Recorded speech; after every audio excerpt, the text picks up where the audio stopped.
Bien amigos, continuamos con el día y ahora nos place recibir a la politóloga Angely Moreno.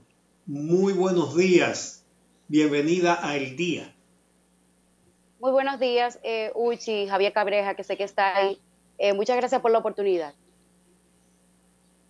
Bueno, buenos ha días. causado mucho revuelo tu análisis acerca de los motivos de la victoria electoral del PRM y la derrota del PLD, porque lo hiciste como una respuesta al análisis que ya había hecho Rosario Espinal.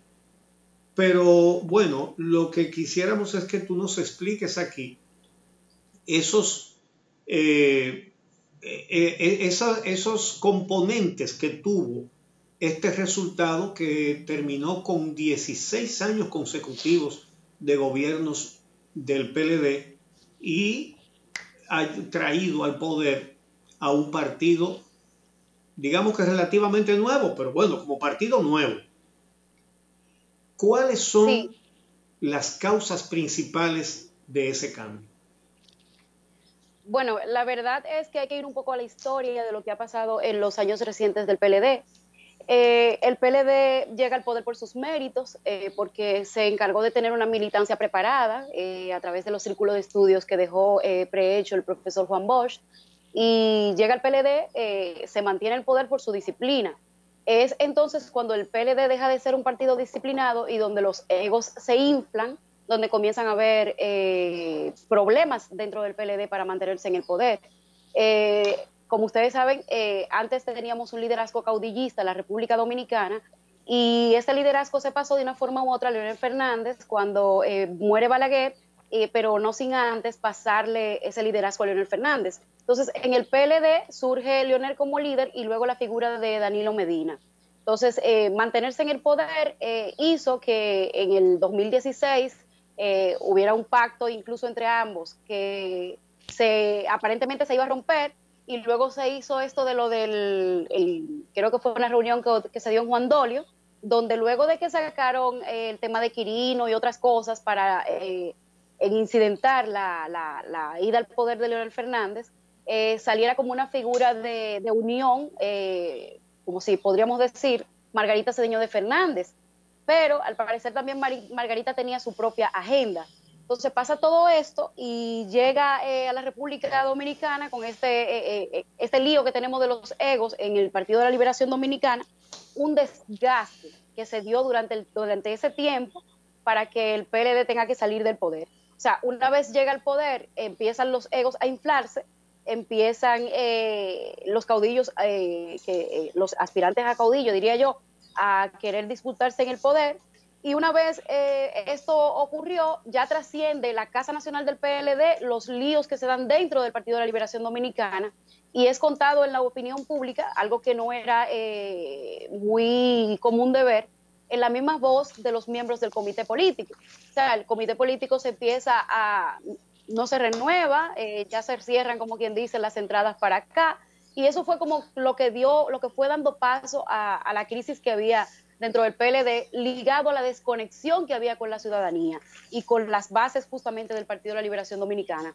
Entonces, ¿qué pasa? En la República Dominicana hubo algo que no hubo en las elecciones pasadas, que fue una conexión de la ciudadanía a través de las redes sociales, de las redes que llama el sociólogo y politólogo Manuel Castells, redes de indignación y esperanza.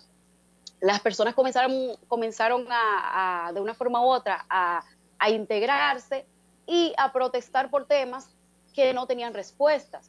¿Por qué estos temas no tenían respuestas? Porque la permanencia en el poder del Partido de la Liberación Dominicana lo que hizo fue que se hiciera en la República Dominicana una especie de estado totalitario, donde las instituciones públicas mutaron con un partido de Estado, que es el PLD, donde no se distinguía cuál era el PLD y cuáles eran las instituciones públicas. Y yo entiendo que es más allá un neototalitarismo que se dio en ese momento, porque se mutó también con otros partidos de oposición, como el Partido Revolucionario Dominicano y el PRSC. Entonces, ¿qué sucede? Se interconecta la gente y se da una indignación ante el producto del totalitarismo que había instalado el PLD.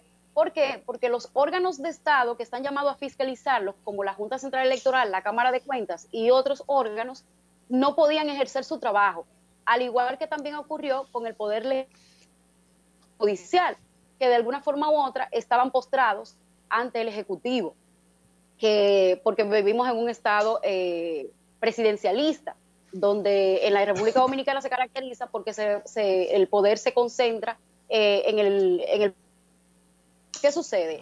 La comenzó a reclamar a través de los movimientos sociales, como el tema del 4% y su aplicación, el CEA, los 3 plazos, Loma Miranda, los AITICES, Bahía de las Águilas, OISOE, y ya finalmente, a final del 2016, el caso de Brecht.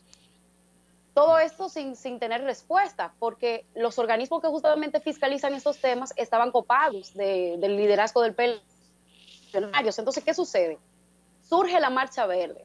La Marcha Verde del 22 de enero del 2017 es ese punto de quiebre que tiene la sociedad dominicana entre lo que reclama que sea un cambio de la República Dominicana y lo que quiere que sea la República Dominicana.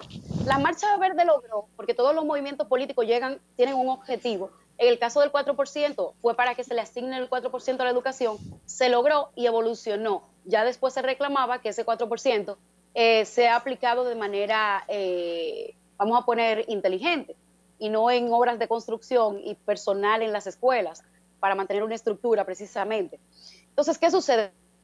Viene y rompe en la sociedad dominicana y infiltra, esto se llama infiltración semántica, infiltra en el pueblo dominicano que la preocupación principal es la corrupción y la impunidad.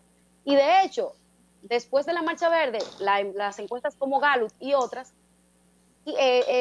comenzaron a demostrar que la Marcha Verde sí había calado en el pueblo dominicano, y estas palabras comenzaron a reemplazar los temas que eran preocupación para la República Dominicana, como el tema de la delincuencia. Entonces, pasa lo de la Marcha Verde y siguen sucediendo movimientos que hacen que de una forma u otra, porque ¿qué sucede? Las instituciones públicas son incapaces de hacer una profilaxis ella misma. Esto viene cuando una institución pública cambia la forma en la que opera, viene por las luchas y los movimientos sociales que hay en el país. Los movimientos sociales tuvieron un rol fundamental en lo que pasó el 5 de julio. Empezó a gestarse ya fundamentalmente con el tema de Marcha Verde, que agrupó los temas de corrupción e impunidad que tenía la República Dominicana, encabezados por Odebrecht, y esto llega hasta el tema de que luego de la cancelación de las elecciones municipales, se uniera la juventud frente a la Plaza de la Bandera y demandara transparencia de la Junta Central Electoral. Entonces, aquí, bien, con este quiebre, bien. Sí. Bien, sí. Angeli, bueno, buenos días, que no había tenido la oportunidad de saludarte. Creo que hay distintos factores ahí que ha expresado que han influido en la derrota del Partido de la Liberación Dominicana. Uno de ellos es el tema interno relacionado con el anquilosamiento de esta organización política y las luchas internas, el tema de los movimientos sociales asociado a la demanda por un Estado más transparente. Son como de los aspectos más fuertes y relevantes en lo que ha dicho hasta ahora. Claro, quizás una diferencia es la categorizar el actual régimen de presidencialismo muy centralizado con totalitarismo. Totalitarismo ya es un régimen totalmente distinto al que se da dentro de una democracia imperfecta, pero democracia al fin. Lo que quiero preguntarte es qué importancia le das a otro. ¿Me escuchas? Sí, te escucho. ¿Me escuchas, Ángel? Sí, ¿qué importancia le das a otros aspectos o factores que distintos analistas han señalado como factores importantes en la derrota del Partido de la Liberación Dominicana? Entre ellos el tema de la división que se produjo en octubre, a partir de octubre del año pasado, o el tema relacionado con el papel que jugó la clase media en estos momentos para sacar al PLD del poder, y los empresarios, que también algunos analistas indicaron, jugaron un rol importante en esta coyuntura electoral. Sí, mira, primero aclarar que el tema del totalitarismo es precisamente porque hay una pseudodemocracia que dice llevar el partido Estado que gobierna, y que en estos momentos en la República Dominicana incluso trascendió un poco más allá de las 10 reglas de manipulación que habla Noam Chomsky. Aquí se configuró un aparato comunicacional que daba la impresión de que estábamos en una democracia. Por eso el tema de totalitarismo de un partido Estado que copó las instituciones públicas y llegó incluso a los partidos políticos de oposición. Con respecto a lo que me preguntabas sobre pero eso no se puede confundir con un totalitarismo tipo los totalitarismo nazi, por ejemplo, o lo que ocurrió en la Rusia de Stalin. Eso es totalmente distinto, Ángel. Es distinto, pero no deja de ser un totalitarismo que manejó la democracia a su antojo. Una democracia imperfecta, quizá puede ser. Es que eso es el totalitarismo, justamente, hacer eso y esconderlo. Pero no, bueno, es que el totalitarismo es un gobierno de facto, un gobierno que no permite el proceso de elección de parte de los ciudadanos, no una democracia con limitaciones, pero democracia al fin.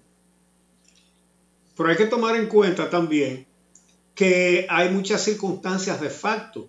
Es decir, un gobierno con el control de la justicia es dictatorial en muchísimos sentidos. Y las consecuencias las estamos viendo. No hay consecuencia para la corrupción hasta el día de hoy.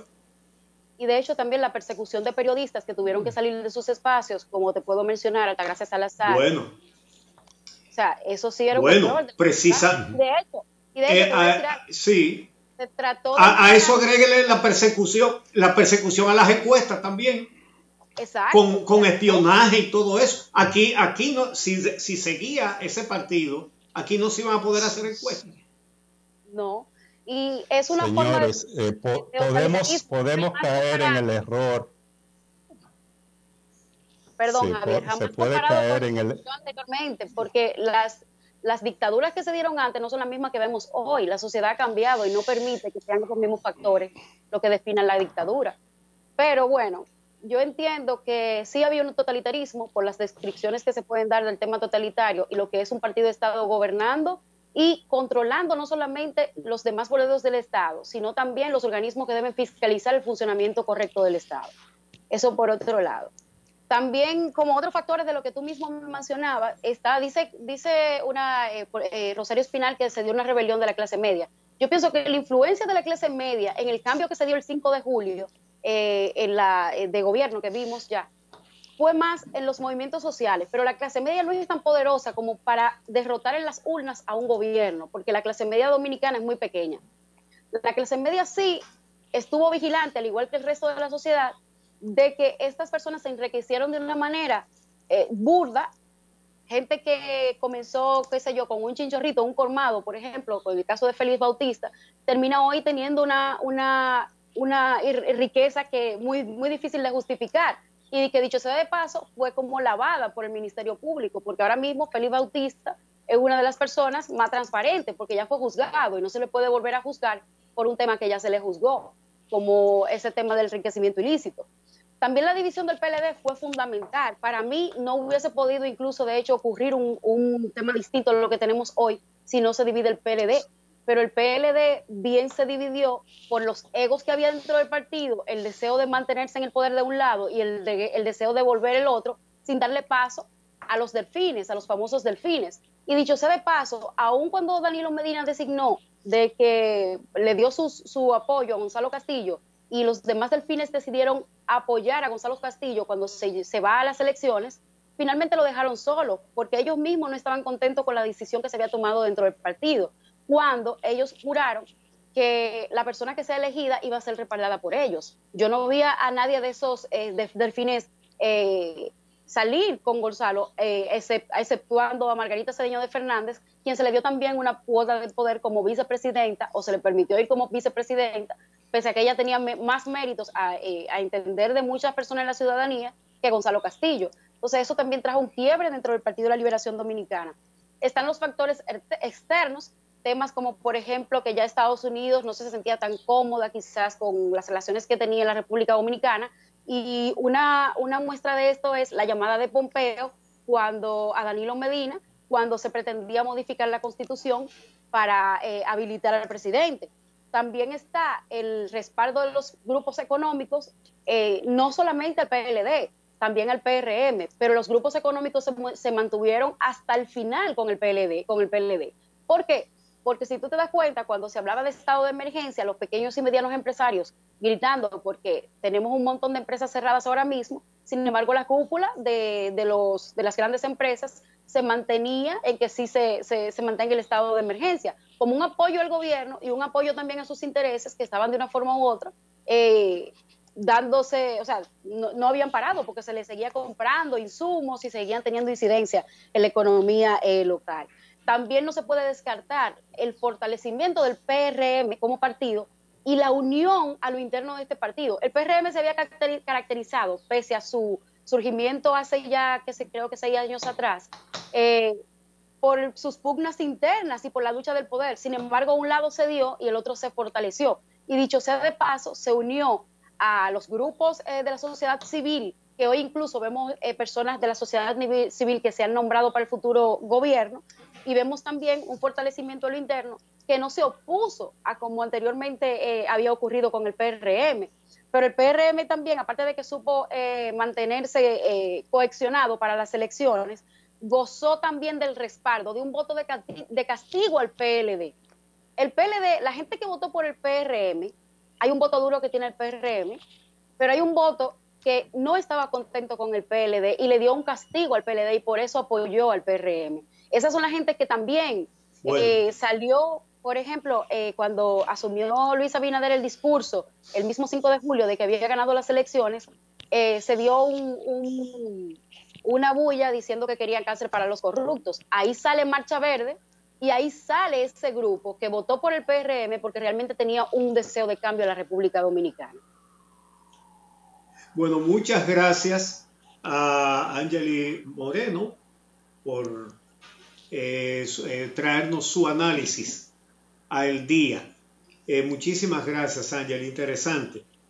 Quiero reiterar la invitación a que visiten mi página, uchilora.net, para que vean un trabajo acerca de Víctor, una historia real, con cosas que muy probablemente usted no sabe acerca de Víctor, nuestro querido cantautor que nos ha sido arrebatado por la pandemia de COVID-19. No dejen de verlo. Vamos a hacer entonces una pausa y regresamos para el final de este programa.